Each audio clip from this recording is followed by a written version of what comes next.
All right, one time for the one time. Let's jump right into the class. Real quick. Let me get some of this Rashad. KKK came, nigga, they had a cross, nigga. A burning cross, nigga. Yeah. Burnt your ass to the cross. All in the name of they Jesus. And y'all bitch ass want to keep working for them, nigga. Want to keep kissing their ass, nigga.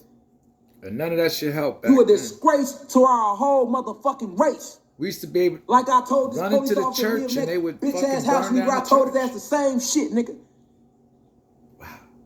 I didn't give a fuck if you got a badge, nigga. You I black, didn't forget. nigga. I just didn't pay attention to it like I'm paying attention to it now. You placed the badge before your people? Well, you gonna die with that motherfucker, nigga. Only place safe is here and then here. Fuck out of here, man. You know? Straight up. And in nature. Niggas don't know history. Nature's beautiful. Niggas don't stand for nothing but they self. Niggas selfish. That's why it don't affect you. They took our land, took everything from us. Low vibrational frequency that they call money Play currency. it back. You heard what he said, nigga.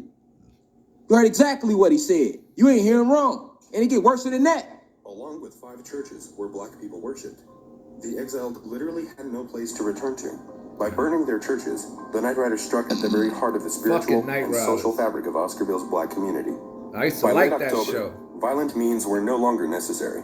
All it took was for the Night Riders to leave a tied-up bundle of sticks on the cabin's front porch in the morning, and the family who dwelled there would be gone by sundown. Such was the depth of their terror. The white farmers who remained in Oscarville went on to prosper after the racial cleansing of 1912. Look. Hold on, you already said. Hold on. The white farmers who stayed in Oscarsville, they went on to prosper. Of course they did. You just eradicated the whole motherfucking species that was living there, nigga. Damn right. Wow. Then look at them, sitting there smiling like they ain't did nothing. Like they ain't did nothing. Now where you think they kids at today? They still here. They got descendants too, nigga.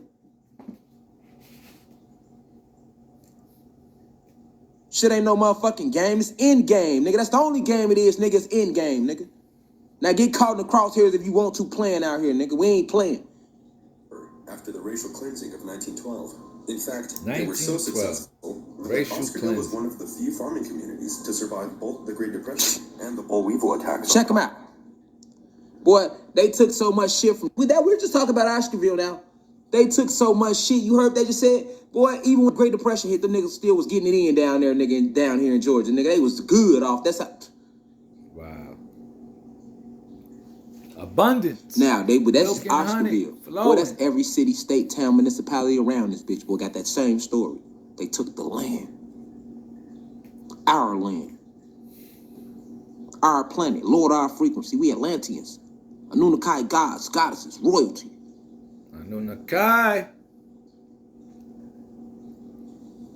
That they call Anunnaki. We ain't honoring shit no more from these bitches, man. Y'all tripping. That had plagued the area since 1915. Anunnaki. However, the fact that Oscarville primarily comprised farming land made it a target for developers who wanted to create a water supply for the fast-growing Atlanta metro. All but 5 residents were asked to sell their land to the government for this project. In 1947, a deal was struck between the Chamber of Commerce and the Industrial Bureau for the construction of the Beaufort Dam, which took 4 years to complete, and by 1959, Lake Lanier was filled for the first time. By this time, the farming town that was Oscarville had completely disappeared, only living on via a handful of old maps, archived newspaper articles, and local oral history. About 1,100 people lost their livelihoods and their homes during the 1912 racial cleansing of Oscarville. A few families sold their properties for dirt cheap. Dirt cheap, just to get the fuck out of there. Look at that. Now, if this is a fucking lake now. You got the land. You would never have known. You the Lord. It was a town full of us living there. You would have never known that if you don't know that. Just look at it. Now imagine how many more lakes you go past every day. Dynasty that I learned about. Just imagine how many more lakes you go past every day. With the propaganda that they was doing. Now imagine y'all, if you ain't know, different.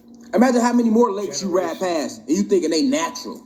That's the point I'm trying to make. That had that same sort of. Imagine how many more lakes they not telling you about. Did you think lakes?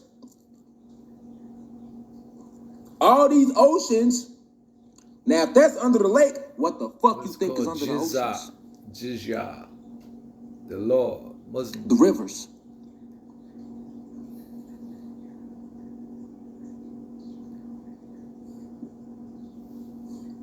Damn. He's powerful, man. What you think I'm trying to point to? These had your whole life alive. Nigga, we ain't have no rivers and all that shit, nigga. We had seas. Every place you see a lake and shit, that's all that shit man-made. Even the 5 Great Lakes, boy. They put, you know how many bodies they put in Lake Michigan? Them was all the whole Illinois Confederacy, boy. Dead bodies make up the 5 Great Lakes. Motor City. Chicago. Come on, man, you don't know how deep this shit run, nigga. Come on, Indiana. Man. All these oceans, man. Who you think at the bottom of them oceans, man? Over there.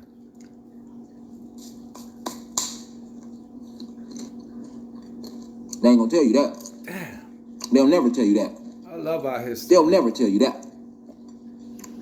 I'm using this one example. Once you get to really see it. Now, people in Georgia knew that. But that still should amaze the fuck out of you. Bad. Why the fuck is like, so Joe, much? Look at it. Look how they did it. You would never know. Look at it. It's all beautiful and shit. You're like, oh, that's beautiful. So if this is beautiful, how many more tourist attractions they showing you that's really not tourist attractions? I ain't telling you to do nothing. But use some insight right now. That's it. Look at how beautiful the backdrop is. Now, how many more places you go on this planet with beautiful lakes and meadows and mountain views? Plenty. If you only knew they took the land from us, man. And how they took it from us, man. They ain't just do that down no Oscarville, Georgia, nigga.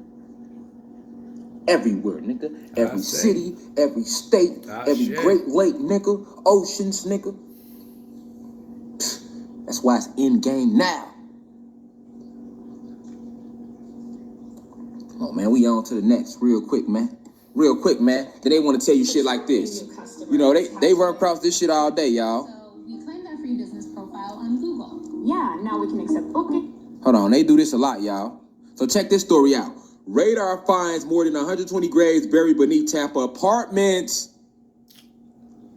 I'm just clicking on this shit. They not surprised, nigga. This shit is this is every apartment, nigga. When I say we everywhere, we everywhere. Oh, I say prayers all the time. Listen to this. God, that whatever it is, that he would reveal it. And he's revealing it. Look at this apartment complex in Tampa. Indeed, Zion is still active. It's an active signature thing. Look at that. Not just in the areas that we've scanned, but we believe that is the case under the actual buildings themselves.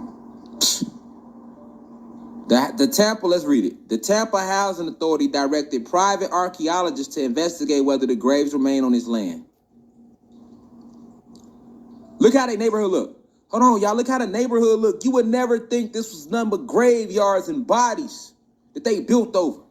Bodies on top of bodies. On this map, GPR testing returned the reflections of buried rectangular objects that are rectangular. All these graves, boy, it's more than that. But you would never think that.